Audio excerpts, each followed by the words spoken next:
گناہوں میں جو لذت ہوتی ہے، خوب سمجھ لو، اللہ تعالی ہم سب کو توفیق عطا فرمائے، گناہوں میں جو لذت ہوتی ہے اس کی مثال حضرت حکیم الامت فرماتے ہیں، اس کی مثال ہے جیسے کھجانے میں لذت آتی، خارش ہو جائے تو کھجانے میں لذت آتی ہے کہ نہیں ہے؟ یہاں تک کہ لوگوں نے کہہ دیا کہ مزہ یا تو کھاج میں یا راج میں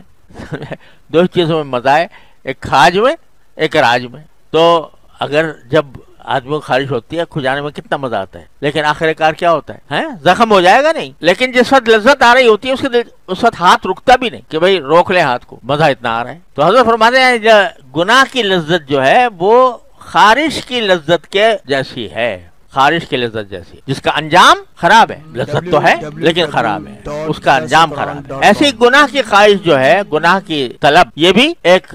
زبردست لذت محسوس ہوتی ہے گناہ کے اندر، لیکن انجام اس کا خراب آخرت میں تو ہے ہی، یہ تو طے شدہ بات ہے، گناہ کا انجام آخرت میں خراب ہے، یہ تو بالکل طے شدہ ہے، اس میں کوئی شک و شبے کی گنجائش نہیں ہے، اور کوئی استثناء نہیں ہے الا یہ کہ اللہ تعالیٰ کسی پر رحم فرما دے۔ لیکن دنیا کے اندر بھی یہ گناہ کی لذت بالآخر ایک ظلمت پیدا کرتی ہے۔ مجلس میں بیٹھے ہیں، غیبت ہو رہی ہے کسی کی، اب غیبت یعنی برائی ہو رہی ہے کہ فلاں میں یہ خرابی ہے، فلاں میں یہ خرابی ہے، فلاں میں یہ خرابی ہے، اس کا مذاق اڑایا جا رہا ہے، اس کی توہین کی جا رہی ہے۔